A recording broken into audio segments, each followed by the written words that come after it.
नमस्कार दोस्तों, स्वागत है आपका ग्रीन टीवी में। आप देख रहे हैं देश डायरी और मैं हूं साबिता ठाकुर। दोस्तों, फिर से हाजिर हूं आपसे जुड़ी उन तमाम सूचनाओं, हलचल और खबरों के साथ जो आपके लिए फ़ायदेमंद है। बात कृषि की हो, आपके गांव की हो, पर्यावरण की या फिर आपके सेहत से जुड़ी हुई, हम हर मुद्दे से जुड़ी हुई जानकारी आप तक इस प्रोग्राम के जरिए पहुँचाएंगे। तो फिर देर किस बात की है, आइए करते हैं शुरुआत और जानते हैं कि देश डायरी के पन्नों में क्या है खास। आज हम बात करेंगे भारत से पाकिस्तान एक्सपोर्ट हो रहे टमाटर की। जानेंगे कि कैसे पंजाब के किसानों ने डीएपी खाद की बचत की है। बताएंगे राजधानी दिल्ली में चिकनगुनिया और डेंगू के बढ़ते कहर को। समझेंगे केरल में मनाए जाने वाला त्यौहार ओणम के बारे में और साथ ही बताएंगे कि आंखों से आंसू निकालने वाला प्याज कैसे किसानों के चेहरे पर मुस्कुराहट लाएगा। पाकिस्तान में भारतीय टमाटर का दबदबा तेजी से बढ़ रहा है। यहाँ के सस्ते टमाटर की डिमांड ग्लोबल मार्केट में बढ़ गई है और इन टमाटरों का ज़्यादातर एक्सपोर्ट पाकिस्तान को हो रहा है। इस महीने के पहले हफ्ते में भारत से टमाटर एक्सपोर्ट 12 गुना बढ़ा है। इस दौरान करीब 319 टन टमाटर का एक्सपोर्ट हुआ है, जबकि पिछले पूरे महीने के दौरान 322 टन टमाटर का एक्सपोर्ट ही हुआ था। पाकिस्तान में भारतीय टमाटर का दबदबा बढ़ गया है। भारत के सस्ते टमाटर की डिमांड ग्लोबल मार्केट में बढ़ गई है और ज़्यादातर एक्सपोर्ट पाकिस्तान को हो रहा है। इस महीने के पहले हफ्ते में भारत से टमाटर एक्सपोर्ट 12 गुना बढ़ गया है। इस दौरान करीब 319 टन टमाटर का एक्सपोर्ट हुआ है, जबकि पिछले पूरे महीने के दौरान 322 टन टमाटर का एक्सपोर्ट हुआ था। दरअसल पाकिस्तान में टमाटर काफ़ी महंगा बिक रहा है, ऐसे में भारत से वहां डिमांड बढ़ गई है। फिलहाल पेशावर के थोक बाजार में टमाटर करीब 70 रुपए किलो बिक रहा है, जबकि खुदरा में इसका भाव 100 रुपए तक पहुंच गया है। ऐसे में भारत से करीब 1350 रुपए क्विंटल के भाव टमाटर का एक्सपोर्ट हो रहा है। भारत में कपास के उत्पादन में भारी गिरावट की आशंका जताई जा रही है। ये उत्पादन 30% यानी 19 लाख गांठ घट सकता है। यूएसडीए ने अपनी ताज़ा रिपोर्ट में भारत का वर्ष 2016-17 कपास फसल वर्ष में अंतिम स्टॉक 22.94 लाख टन रहने का अनुमान जताया है, जबकि अगस्त महीने की रिपोर्ट में ये 23.21 लाख टन था, जो जुलाई महीने की रिपोर्ट में 24.90 लाख टन था। अमेरिकी कृषि विभाग यूएसडीए ने कपास फसल वर्ष 2016-17 के लिए जारी अपनी ताज़ा रिपोर्ट में भारत में कपास के उत्पादन में भारी गिरावट की आशंका जताई है। यह उत्पादन 30% यानी 19 लाख गांठ घट सकता है। शुरुआती स्टॉक कम होने, पाकिस्तान के आयात में कमी आने की संभावना, चीन को होने वाले निर्यात में कमी से भारत का कपास निर्यात वर्ष 2008-9 के निर्यात स्तर से कम रह सकता है। यूएसडीए ने अपनी ताज़ा रिपोर्ट में भारत के वर्ष 2016-17 कपास फसल वर्ष में अंतिम स्टॉक 22.94 लाख टन रहने की अनुमान जताया है, जबकि अगस्त महीने की रिपोर्ट में यह 23.21 लाख टन था, जो जुलाई महीने की रिपोर्ट में यह अनुमान 24.90 लाख टन था। दिल्ली में चिकनगुनिया का कहर बढ़ता जा रहा है। चिकनगुनिया से एम्स में एक और मरीज की मौत हो गई है। इसके साथ ही दिल्ली में चिकनगुनिया से मरने वालों की कुल तादाद 11 तक पहुंच गई है। इसके अलावा इसी महीने एम्स में डेंगू से 5 मरीजों की मौत हुई है। डेंगू से मरने वालों की तादाद 14 पहुंच गई है। दिल्ली में फिलहाल 1150 लोग डेंगू से पीड़ित हैं। दिल्ली में चिकनगुनिया का कहर बढ़ता जा रहा है। चिकनगुनिया से एम्स में एक और मरीज की मौत हो गई। इसके साथ ही दिल्ली में चिकनगुनिया से मरने वालों की कुल तादाद 11 पहुंच गई है। इसके अलावा इसी महीने एम्स में डेंगू से 5 मरीजों की मौत हुई है। डेंगू से मरने वालों की तादाद 14 पहुंच गई है। दिल्ली में फिलहाल 1150 लोग डेंगू से पीड़ित हैं।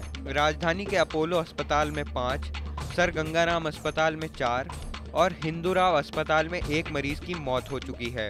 दिल्ली में चिकनगुनिया के करीब 1750 मामले सामने आए हैं। देश भर में अनंत चतुर्दशी के मौके पर 10 दिन तक चलने वाले गणेश चतुर्थी उत्सव के समापन पर पूरे देश में ढोल नगाड़ों की धूम और कड़ी सुरक्षा के बीच गणेश प्रतिमा का विसर्जन किया गया। गणेश उत्सव का ये त्यौहार 10 दिन तक मनाया जाने वाला त्यौहार है, लेकिन कहीं 3 दिन, कहीं 5 दिन और 7 दिन ही गणेश जी विराजे।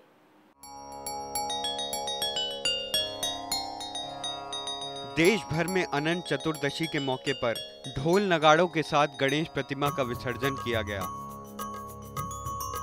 खास तौर पर मुंबई में गणेश स्थापना की तरह ही बप्पा का विसर्जन भी बड़े धूमधाम से किया गया। महाराष्ट्र की बात करें तो बप्पा की मूर्ति यहाँ के हर हिंदू घर में स्थापित की जाती है। इस दिन लोग हर तरफ सेलिब्रेशन के मूड में दिखाई देते हैं। यहाँ सड़कों पर लगने वाले जाम को ट्रैफिक पुलिस कंट्रोल करती भी दिखाई पड़ती है। मुंबई में पवई झील और जुहू विसर्जन के लिए मुख्य जगहों में से एक माने जाते हैं। अगर पौराणिक काल के इतिहास के तथ्यों पर जाएं, तो धार्मिक ग्रंथों के अनुसार वेद व्यास ने महाभारत की कथा भगवान गणेश जी को गणेश चतुर्थी से लेकर अनंत चतुर्थी तक लगातार 10 दिनों तक सुनाई थी। यह कथा जब वेद व्यास जी सुना रहे थे, तब उन्होंने अपनी आंखें बंद कर रखी थी, इसलिए उन्हें पता ही नहीं चला कि कथा सुनने का गणेश जी पर क्या प्रभाव पड़ रहा है। जब वेद व्यास ने कथा पूरी कर अपनी आंखें खोली, तो उन्होंने देखा कि लगातार 10 दिन से कथा यानी ज्ञान की बातें सुनते सुनते गणेश जी का तापमान बहुत ही अधिक बढ़ गया है। अन्य शब्दों में कहें तो उन्हें ज्वर हो गया। सो तुरंत वेद व्यास ने गणेश जी को निकट के कुंड में ले जाकर डुबकी लगवाई, जिससे उनके शरीर का तापमान कम हुआ। गणेश चतुर्थी हिंदुओं का त्योहार है, जिसे पूरे भारत के लोग भगवान गणेश के जन्मदिन का अवसर मनाकर मनाते हैं। गणेश चतुर्थी पर स्थापना के बाद अनंत चतुर्दशी तक गणेश जी की प्रतिमा का विसर्जन किया जाना धार्मिक ग्रंथों के अनुसार अनिवार्य है। गणेश चतुर्थी एक ऐसा त्योहार है जिस पर गणेश जी को अलग अलग रूप और अंदाज में तैयार कर लोग इनकी प्रतिमा की स्थापना अपने घर पर करते हैं।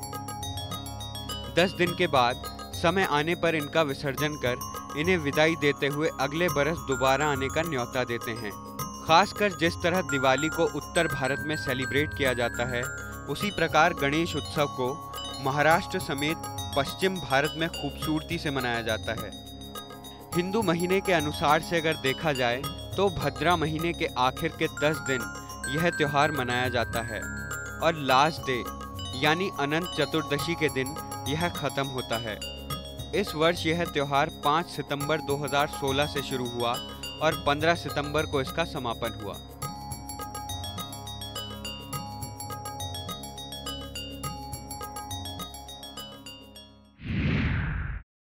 फिलहाल वक्त तो चला है एक छोटे से ब्रेक का। ब्रेक के बाद जानेंगे मध्य प्रदेश में आत्महत्या करने वाले किसानों की विस्तृत रिपोर्ट के बारे में। हिमाचल प्रदेश में जड़ी बूटियों के उत्पादन की बहुत ज्यादा संभावनाएं हैं। इनको बढ़ावा देने के लिए आयुर्वेद विभाग अगले वर्ष से वन महोत्सव की तरह ही औषधि पादप महोत्सव मनाने पर विचार कर रही है।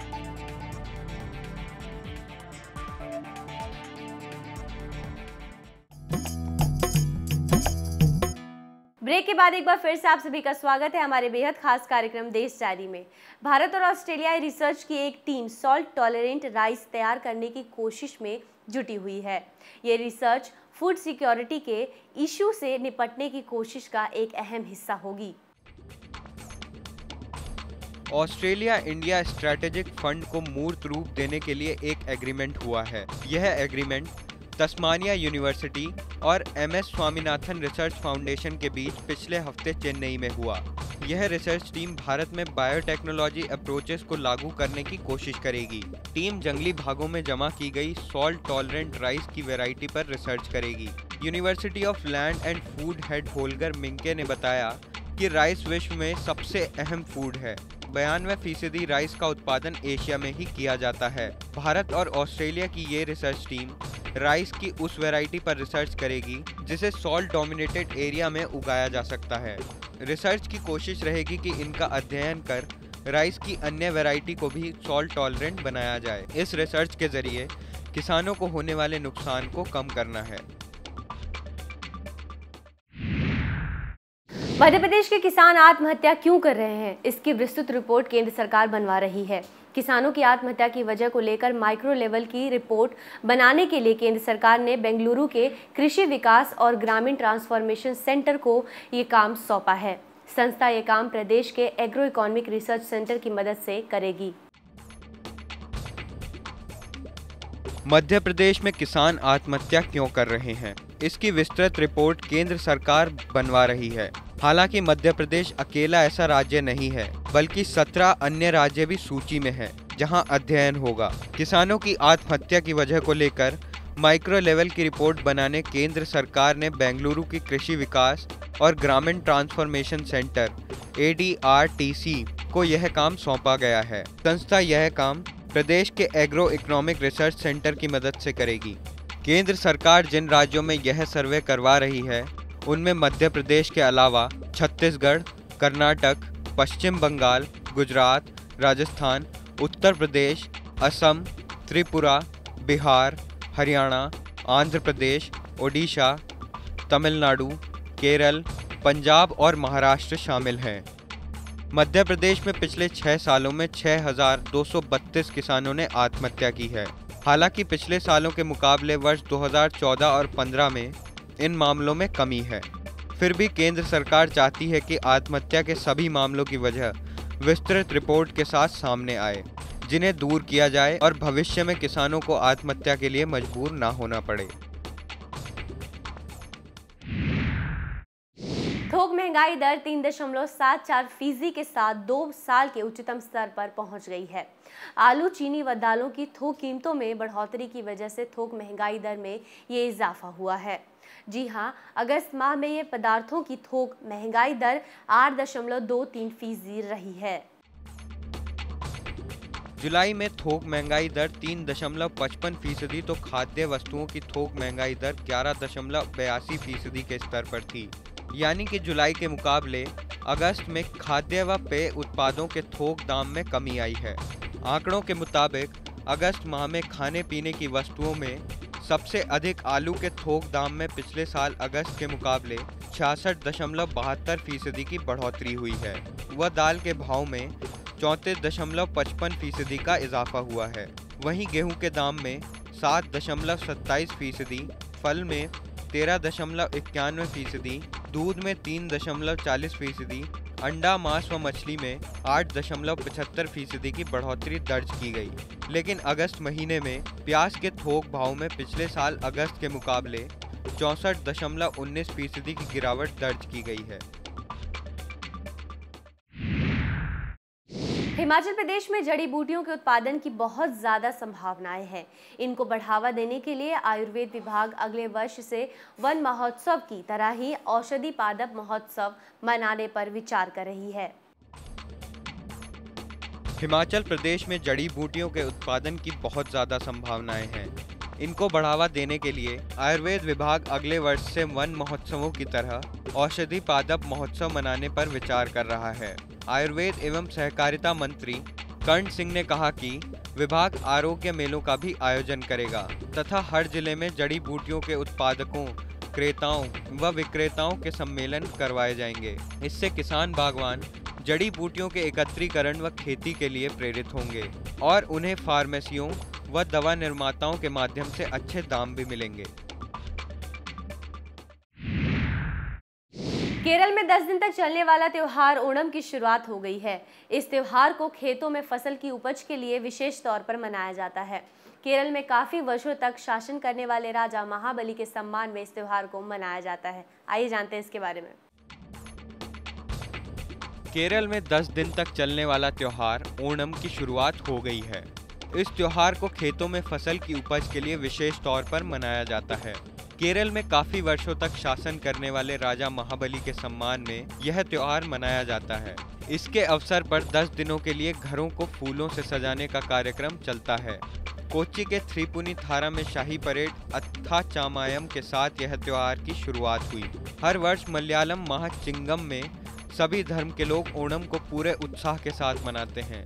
ओणम हर साल श्रावण शुक्ल की त्रयोदशी को मनाया जाता है, जिसमें लोग आपस में मिलजुल कर खुशियां मनाते हैं। केरल में चाय, अदरक, इलायची, काले मिर्च तथा धान की फसल पककर तैयार हो जाती है। लोग फसल के अच्छे पैदावार की खुशी में इस त्योहार को मनाते हैं। वक्त हो चला है एक और छोटे से ब्रेक का, लेकिन आप कहीं जाइएगा नहीं, क्योंकि ब्रेक के बाद हम बात करेंगे खाने पीने की चीज़ों के साथ इलेक्ट्रॉनिक उत्पादों व अन्य वस्तुओं की कीमतों में हुई बढ़ोतरी के बारे में।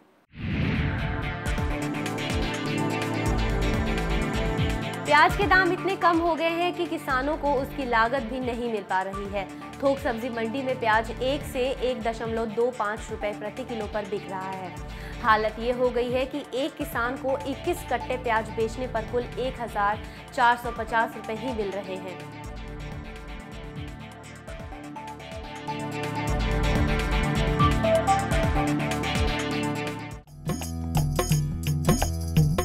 ब्रेक के बाद एक बार फिर से आप सभी का स्वागत है देश डायरी में। आंखों से आंसू निकालने वाला प्याज जल्द ही किसानों के चेहरे पर मुस्कुराहट ला सकता है। जी हां, चंबल के किसानों ने खरीफ के सीजन में भी प्याज की बोवनी कर रखी है। अच्छी क्वालिटी की प्याज के लिए कृषि कल्याण विभाग ने किसानों को पौध उपलब्ध कराए हैं, जो 120 दिन में खेतों में लाल प्याज भर देगी। आंसू निकालने वाली प्याज अब किसानों के चेहरे पर मुस्कुराहट लाएगी। चंबल के किसानों ने खरीफ के सीजन में भी प्याज की बोवनी कर दी है। प्याज की खेती अभी तक रबी के सीजन में ही होती रही है, लेकिन रबी सीजन की प्याज किसानों को अच्छा मुनाफा नहीं दे पाती, क्योंकि बाजार में प्याज के दाम काफी कम होते हैं।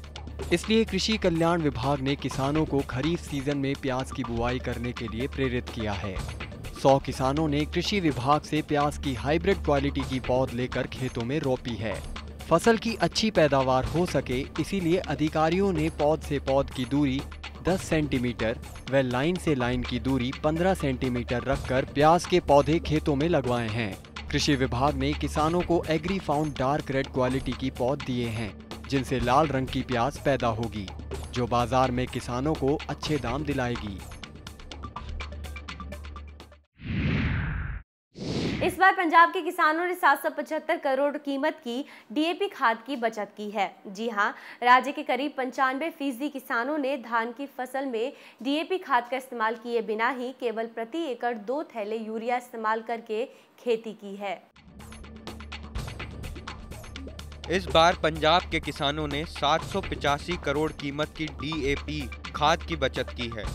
खेतीबाड़ी मंत्री जत्थेदार तोता सिंह ने कहा है कि पंजाब के किसानों ने 785 करोड़ की कीमत की डीएपी खाद की बचत की है। राज्य के करीब 95% किसानों ने धान की फसल में डीएपी खाद का इस्तेमाल नहीं किया है, केवल प्रति एकड़ 2 थैले यूरिया इस्तेमाल करके खेती की है। हालांकि पंजाब के किसान अब खेती के लागत मूल्य को कम कर रहे हैं और रासायनिक खाद का इस्तेमाल भी कम कर रहे हैं। किसानों ने कहा है कि यह सब कुछ खेतीबाड़ी विभाग की ओर से लगाए जा रहे किसान सिखलाई कैंपों के कारण ही संभव हो सका है, क्योंकि विभाग की ओर से बताया जा रहा है कि अगर हाड़ी की फसल में गेहूं को डीएपी खाद डाल दी जाती है, तो सावनी की फसल में धान को डीएपी डालने की जरूरत नहीं है। अगस्त महीने में खाने पीने की चीज़ों के साथ इलेक्ट्रॉनिक उत्पादों व अन्य वस्तुओं की कीमतों में हुई बढ़ोतरी के कारण थोक महंगाई दर 3.74% पर पहुंच गई है। जहां लोगों में अच्छे दिन आने की उम्मीद थी, वहीं अगस्त महीने में अन्य महंगाई की मार झेलने को मिल रही है। अगस्त महीने में खाने पीने की चीजों, इलेक्ट्रॉनिक उत्पादों और अन्य वस्तुओं की कीमतों में हुई बढ़ोतरी के कारण थोक महंगाई दर 3.74% पर पहुंच गई है। जुलाई में यह आंकड़ा 3.55% पर था।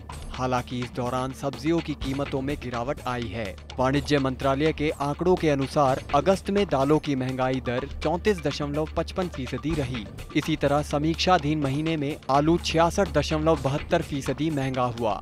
वहीं प्याज 64.19% सस्ता हुआ, जबकि चीनी की महंगाई दर 35.36% रही। इस दौरान फल भी 13.91% महंगे हुए। कुल मिलाकर अगस्त में खाद्य वस्तुओं की महंगाई घटकर 8.23% रह गई है, जो जुलाई महीने में 11.82% पर थी। फिर भी लोगों को महंगाई से राहत नहीं मिली। डेंगू की बीमारी फैलने से सबसे पहले लोगों में प्लेटलेट्स कम होने की चिंता सताने लगती है, लेकिन आप लोग घबराइए नहीं। इसके लिए आपको कुछ सावधानियां बरतने की ज़रूरत है, जिनसे प्लेटलेट्स की मात्रा बढ़ाने में मदद मिल सकती है। डेंगू का नाम सुनते ही सबसे पहले लोगों में प्लेटलेट्स कम होने की चिंता सताने लगती है। प्लेटलेट्स कम होने पर रक्त का थक्का अच्छी तरह से जम नहीं पाता है। ऐसे में सबसे ज्यादा चुनौती का काम प्लेटलेट्स की संख्या को बढ़ाना होता है। आपको जानकर आश्चर्य होगा कि दवाइयों के अलावा कुछ फल ऐसे हैं जिनके सेवन से प्लेटलेट्स की मात्रा बढ़ाने में आपकी मदद करेगा। सबसे अच्छी बात यह है कि अब ये फल सब जगह पाया जाता है, जो उपचार के दौरान दिन में कम से कम 2 कीवी फल खाने से आपके सेहत के लिए फायदेमंद साबित होगा। वहीं पपीते के पत्ते में काइमोपेपाइन और पेपाइन नामक एंजाइम होता है, जो डेंगू के दौरान प्लेटलेट्स बढ़ाने का काम करता है। बस आपको पपीते के पत्ते को 15 मिनट तक पानी में उबालने के बाद दिन में 2 बार इस पानी का सेवन करना है। और साथ ही डेंगू में अंडे की सफेदी प्लेटलेट्स बढ़ाने का सबसे आसान तरीका होता है। इसमें एल्बुमिन नामक का प्रोटीन होता है, जो ब्लड प्लाज्मा में पाया जाता है। प्लेटलेट्स बढ़ाने के लिए ड्रैगन फ्रूट का सेवन करना चाहिए। वैसे तो इस फल को विदेशी माना जाता है, लेकिन ये मार्केट व सुपरमार्केट में आसानी से मिल जाता है। करीब 11.61 लाख सरकारी पेंशनधारी अब अपनी पेंशन तथा शिकायतों की स्थिति के बारे में एसएमएस के जरिए जानकारी प्राप्त कर सकते हैं। इसके अलावा वे इसके बारे में ऑनलाइन भी जानकारी ले सकते हैं। वित्त मंत्री अरुण जेटली ने वेब पोर्टल का उद्घाटन किया, जिसके जरिए केंद्रीय सिविल पेंशन भोगी, पारिवारिक पेंशन भोगी तथा स्वतंत्रता सेनानी पेंशन भोगी अपने पूरे पेंशन ब्यौरे की जानकारी ऑनलाइन प्राप्त कर सकेंगे। इसके अलावा उन्हें पेंशन प्रक्रिया और अपने शिकायतों के पंजीकरण तथा निपटान की जानकारी एसएमएस से भी मिल सकेगी। यह वेबसाइट पेंशन संबंधी सभी तरह की जानकारी शिकायतों के निपटारे के लिए एक प्रमुख जरिया होगी। इस वेबसाइट पर मोबाइल फोन के जरिए भी पहुंचा जा सकता है। पोर्टल की शुरुआत करते हुए जेटली ने कहा कि यह एक बेहद महत्वपूर्ण पहल है, क्योंकि यह पेंशन भोगियों की परेशानी को कम करेगा। तो दोस्तों, आज की देश जारी में बस इतना ही। हम फिर मिलेंगे कुछ और नई जानकारियों, खबरों और सूचनाओं के साथ। तब तक के लिए मुझे दीजिए इजाजत और आप देखते रहिए ग्रीन टीवी। नमस्कार।